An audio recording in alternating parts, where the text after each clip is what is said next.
penggerak berbagi untuk negeri, guru penggerak.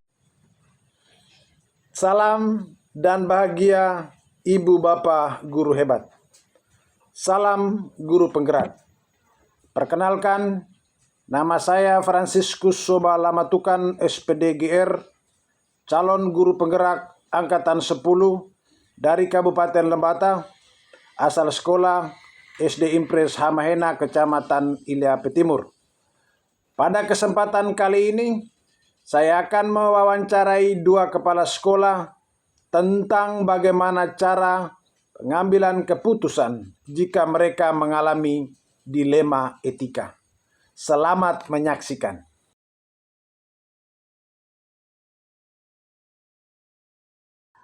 Oke, selamat siang Bapak. Selamat siang. Bagaimana kabar Bapak hari ini? Kabar baik, sehat.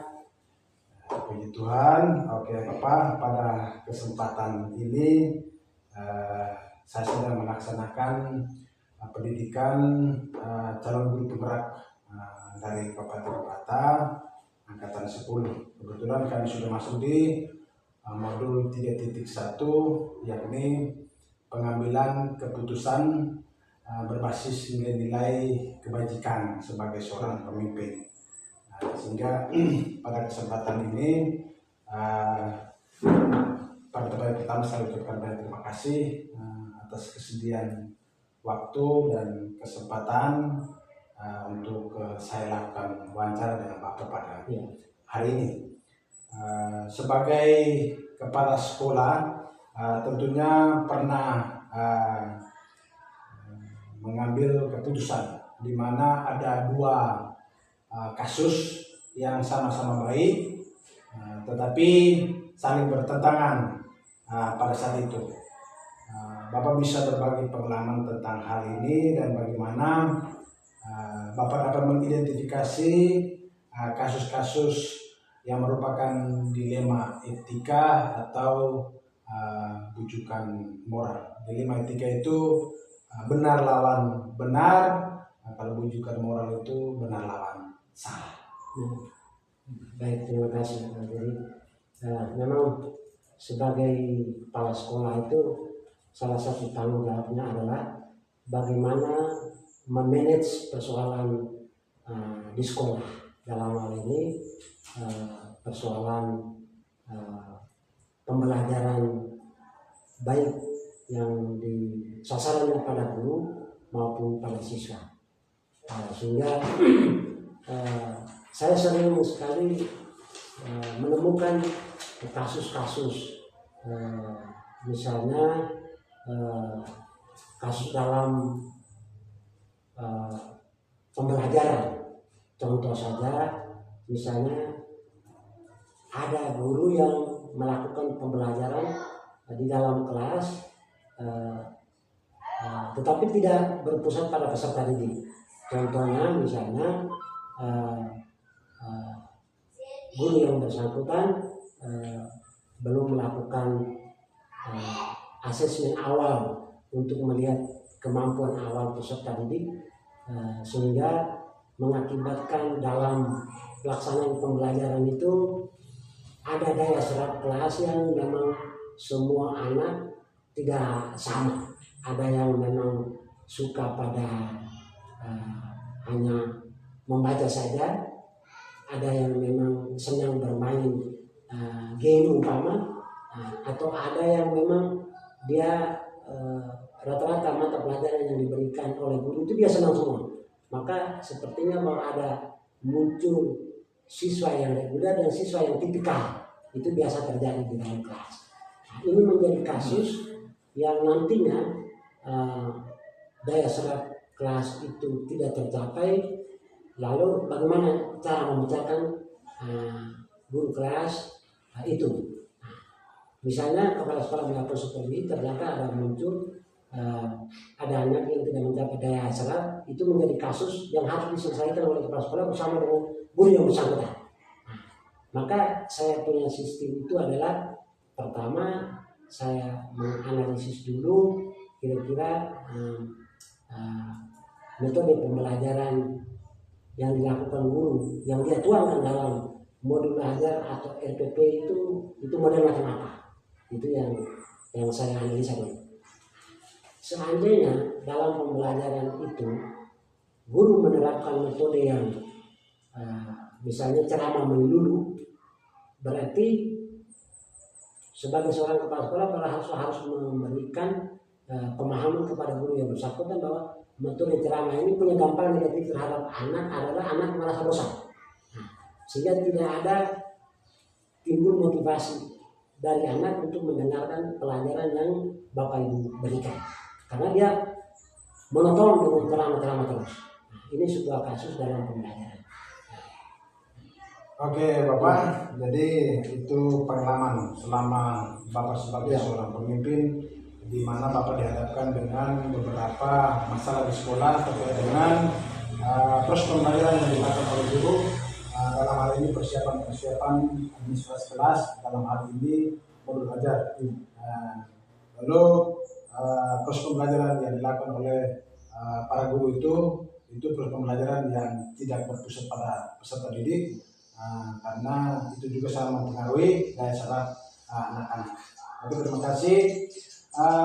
Selama ini bagaimana Pak Iman menjalankan pengambilan keputusan di sekolah kita, terutama untuk kasus-kasus di mana ada dua kepentingan yang sama-sama benar atau sama-sama mengandung nilai kebajikan. Ya, oke. Saya biasanya ketemukan kasus-kasus di sekolah ini, saya biasanya menyelesaikan secara musyawarah dan mufakat. Biasa menyelesaikan musyawarah dan mufakat dalam arti bahwa kasus ini misalnya kasus di luar daripada pembelajaran, misalnya tentang hal-hal lain, umpama menyangkut tentang guru atau menyangkut tentang siswa, pasti saya sebagai seorang profesor, saya selalu melempar ini dalam forum guru dulu, mendengar masukan-masukan dari rekan-rekan sejawat, lalu kita menganalisis duduk persoalannya, solusinya, baru kita mengambil kesimpulan. Sehingga rasanya bahwa tidak terbeban pada guru ataupun kepala sekolah ataupun siswa yang merasakan kasus itu dirasakan terus-menerus. Itu saya punya pola atau cara yang saya gunakan adalah melalui musyawarah dan mufakat untuk kita sama-sama menyampaikan duduk persoalan, lalu menganalisis bersama-sama, lalu menyampaikan kesimpulannya itu setelah mendengar masukan-masukan dari rekan-rekan sekolah. Oke Bapak, jadi menyelesaikan masalah itu secara musyawarah, musyawarah mufakat, melibatkan teman-teman atau rekan-rekan sejawat untuk menganalisis persoalan-persoalan, kemudian mengidentifikasi persoalan-persoalan yang akan kita ambil keputusan secara bersama-sama.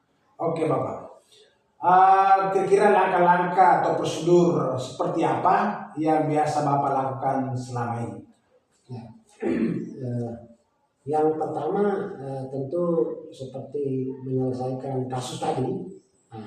Pertama adalah saya harus mencari tahu dulu. Pertama itu mendengar laporan lalu mencari tahu. Mendengar laporan dari siswa atau dari rekan sejawat bahwa ada persoalan begini Pak Kepala Sekolah. Berarti saya harus pertama saya mencari tahu, lalu dan ternyata masalah itu benar, berarti saya akan mencatat dalam agenda saya, kemudian saya menghimpun rekan-rekan guru untuk menyampaikan bersama, mencari mengklarifikasi masalah tadi, kemudian mencari akar masalahnya, lalu mencari solusi, lalu mengambil kesimpulan untuk menyelesaikan.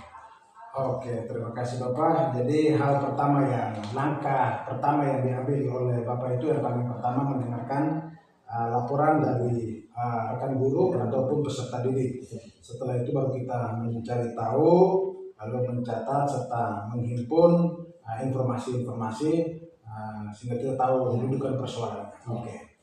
Yang berikut Bapak, kira-kira hal-hal apa saja yang selama ini Bapak anggap efektif dalam pengambilan keputusan pada kasus-kasus dilema etika?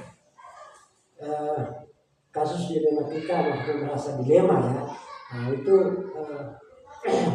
contoh saja misalnya mau menyelesaikan sebuah persoalan yang memang secara mendadak umpama. Contoh saja misalnya ada kegiatan yang mendesak besok ini. Lalu kita punya persiapan belum selesai. Berarti saya merasa bahwa itu merupakan sebuah kasus yang terkendala dan menimbulkan hal yang memang saya harus mencari pemecahan. Sehingga langkah-langkah yang saya ambil atau pengalaman saya itu bahwa saya harus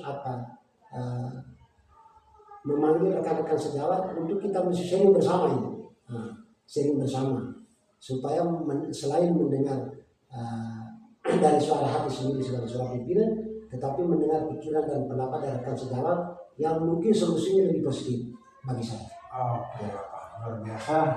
Sehingga di situ pasti ada tantangan, ya. Menjadi seorang pemimpin pasti mengalami tantangan-tantangan dalam pengambilan keputusan. Selain yang disampaikan oleh Bapak Kepala Sekolah tadi, mungkin ada tantangan-tantangan lain dalam pengambilan keputusan pada kasus-kasus dilematika. Benar Pak, memang selalu ada tantangan yang ada di depan kita, saya kepala sekolah.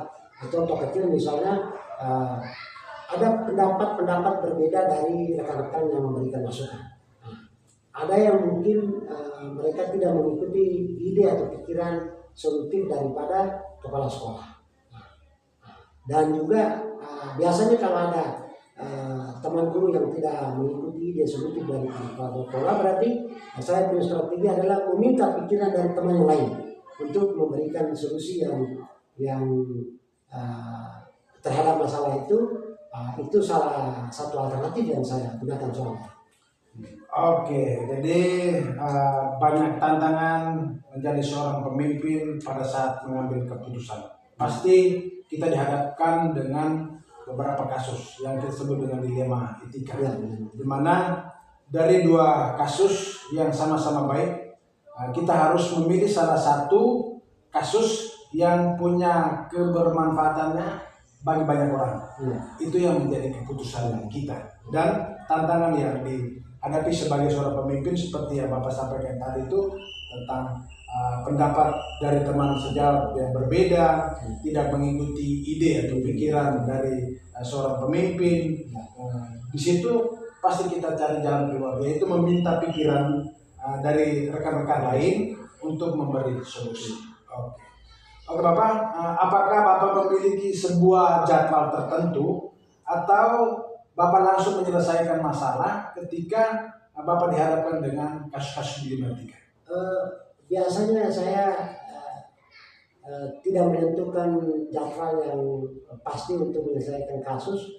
Kalau kasus itu selalu mendesak dan kebiasaan saya itu saya selalu terganggu kalau kasus itu berkembang terus. Maka secepat mungkin kasus itu segera diselesaikan. Gitu. Jadi tidak ada jadwal khusus yang saya tetapkan atau nanti ada tengah waktu itu tidak.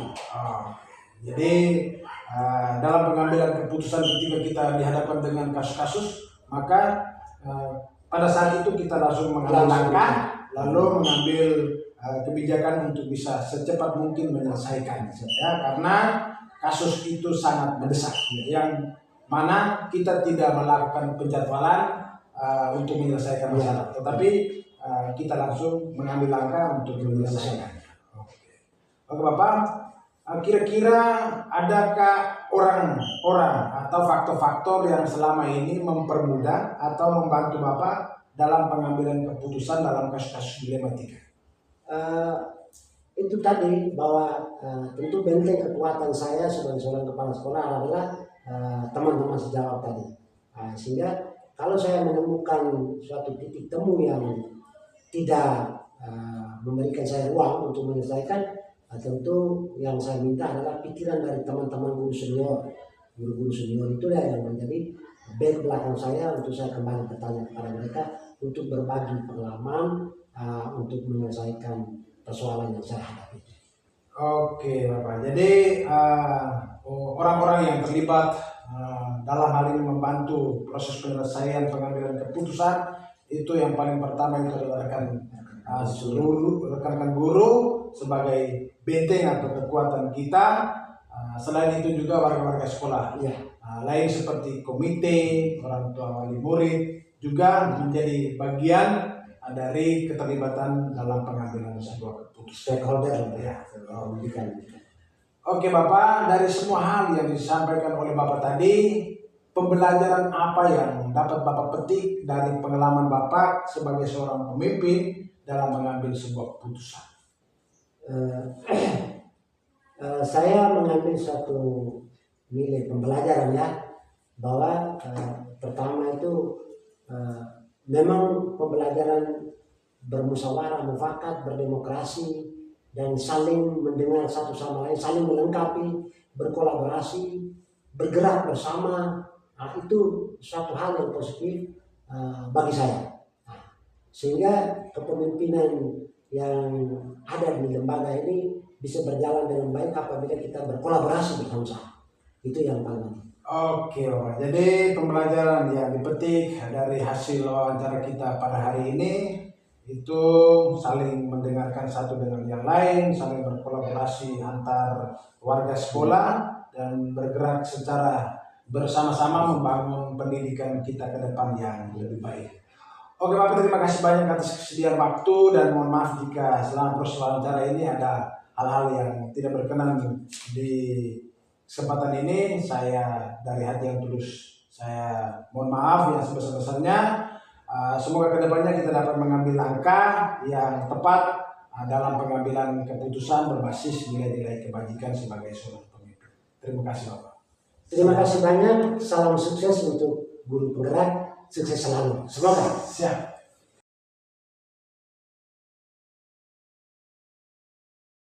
Selamat siang Pak ya.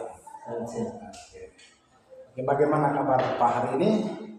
Luar biasa baik. Luar biasa baik. Oke, terima kasih Pak. Pada kesempatan ini, pada yang pertama saya ucapkan banyak terima kasih atas waktu dan kesempatan Pak Yen untuk hari ini saya lakukan wawancara. Jadi kami ada tugas, kebetulan saya sedang mengikuti pendidikan calon guru penggerak dari saya calon guru penggerak dari Kabupaten Lembata angkatan 10. Jadi kami ditugaskan pada modul 3.1 itu pengambilan keputusan berbasis nilai-nilai kebajikan.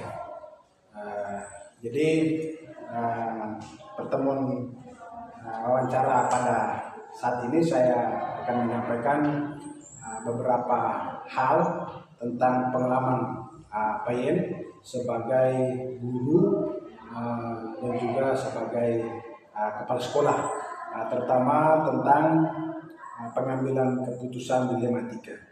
Jadi selama menjadi pemimpin tentunya Pak Yen pernah dihadapkan pada beberapa hal.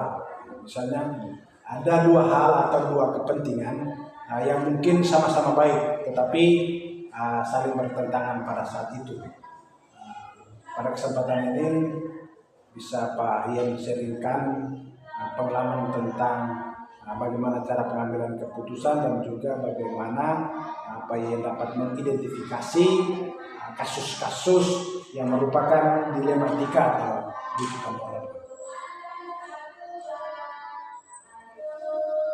Baik, terima kasih Sisko sebagai calon guru penggerak. Dalam pengalaman saya sebagai pemimpin di sekolah, ketika mengalami dilema etika itu saya contohkan satu hal ini ketika Dewan Guru memutuskan untuk menaikkan iuran untuk partisipasi dari orang tua, dan hal ini tentu berpengaruh pada kurangnya pembiayaan sekolah. Jadi itu satu problem di mana sebagai pimpinan tentu pasti akan memberikan satu keputusan. Jadi ketika mengalami dua masalah ini yang dipandang baik, di satu sisi bahwa ada kenaikan untuk antisipasi dari orang tua siswa, dan juga di satu sisi bahwa akan mengurangi anggaran dari sekolah untuk pembiayaan kegiatan operasional di sekolah. Langkah yang diambil di sini itu yang pertama itu mengumpulkan informasi,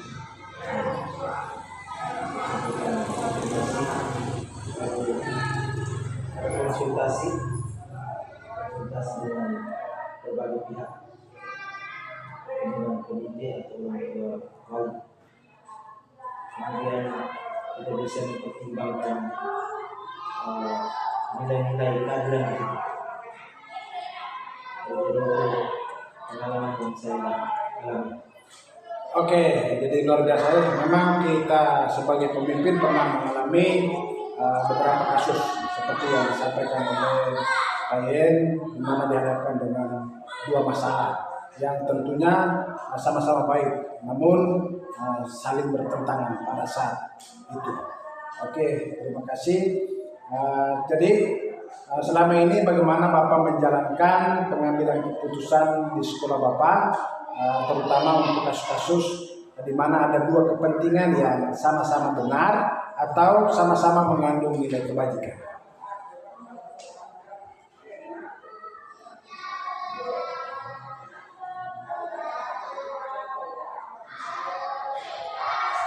Bagaimana menghadapi dua hal itu sebagai pimpinan saya mengambil keputusannya dengan beberapa langkah.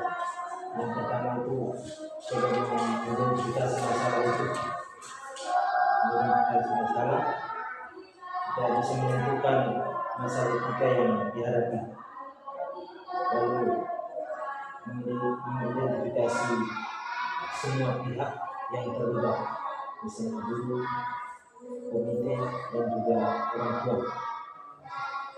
Kalau kita menentukan informasi itu, kita mendapatkan fakta yang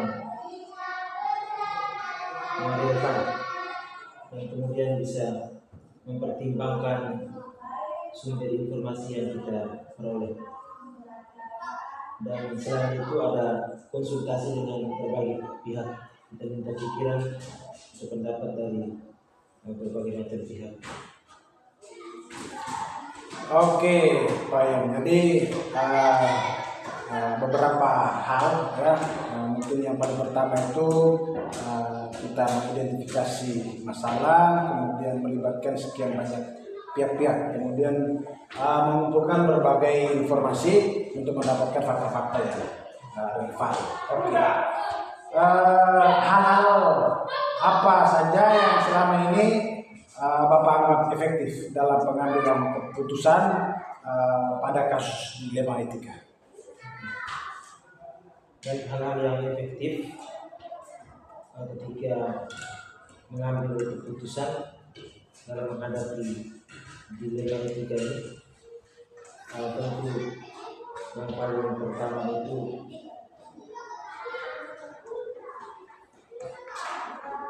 melakukan konsultasi atau sudah pendapat dengan rekan-rekan guru. Dari situ kemudian dipertimbangkan kembali, lalu selanjutnya bisa mengambil keputusan.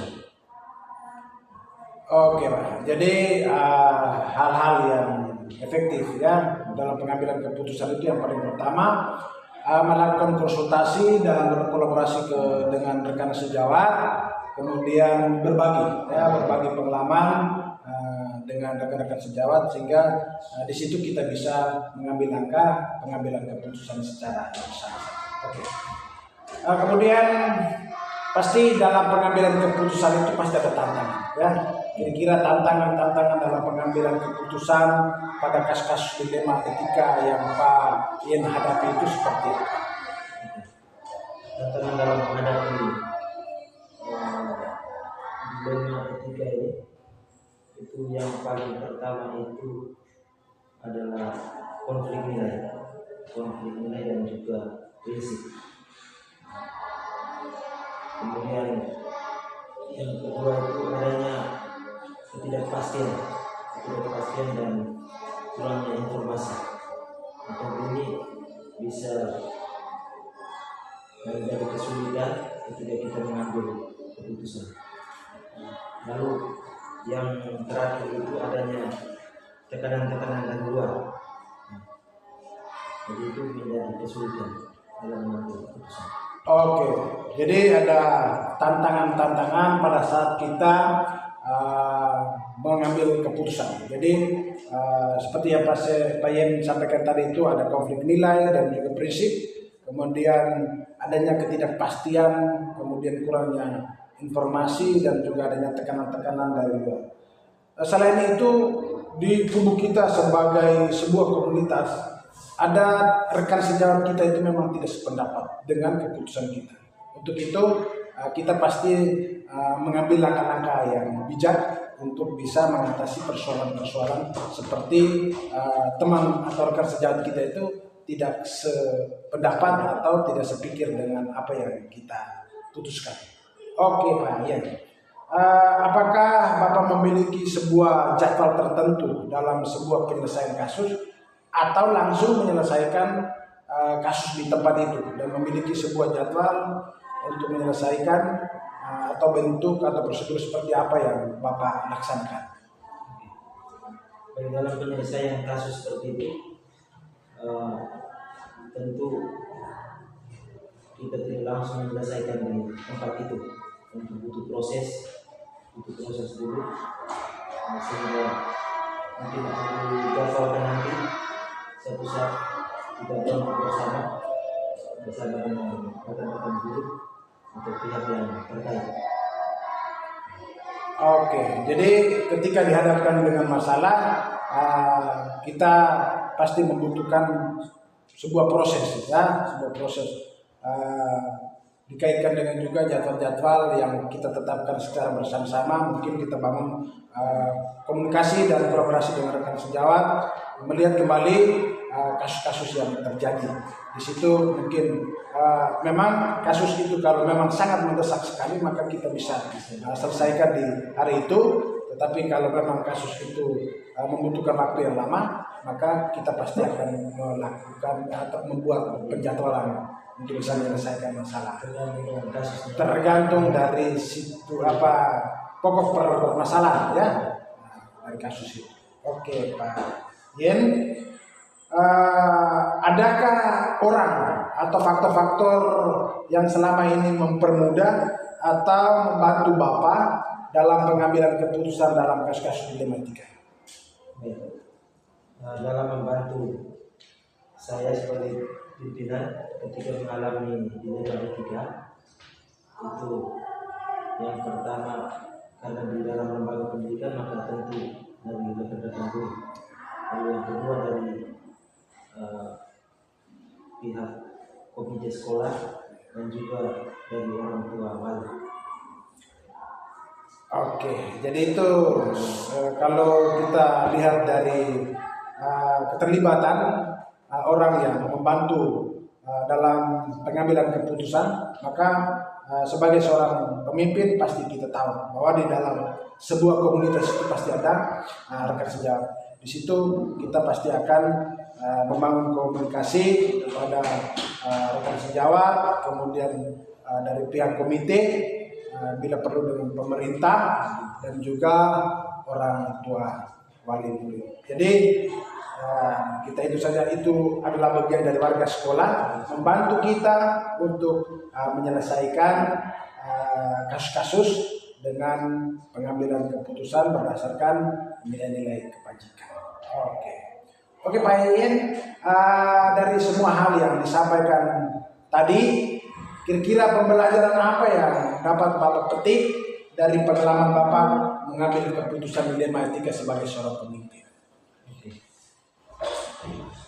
Pelajaran yang dapat saya petik sebagai seorang pemimpin ketika mengalami dilema etika yang sesuai dengan pengalaman tadi itu, maka sebagai seorang pemimpin yang pertama saya harus bijaksana.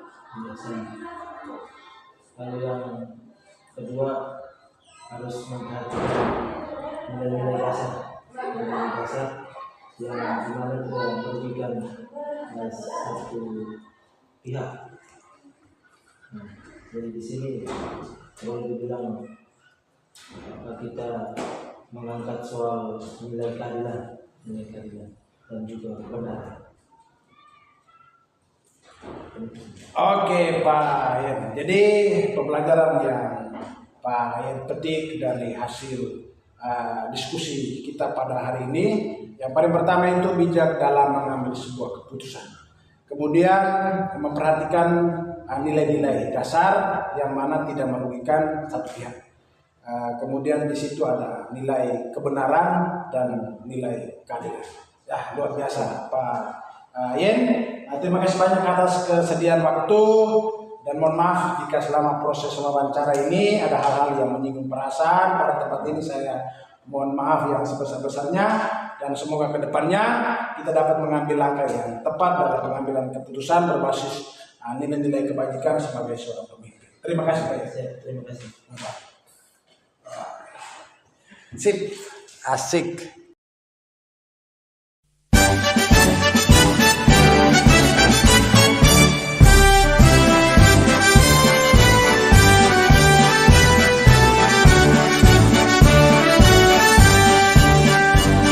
Bulatkan tekad, kuatkan hati, negeri ini memanggilmu kawan. Belajar bergerak berbagi untuk negeri, guru penggerak majukan pendidikan. Guru penggerak menghamba pada murid, kreatif rancang pembelajaran. Hargai potensi, tingkatkan prestasi, lahirkan profil pelajar Pancasila.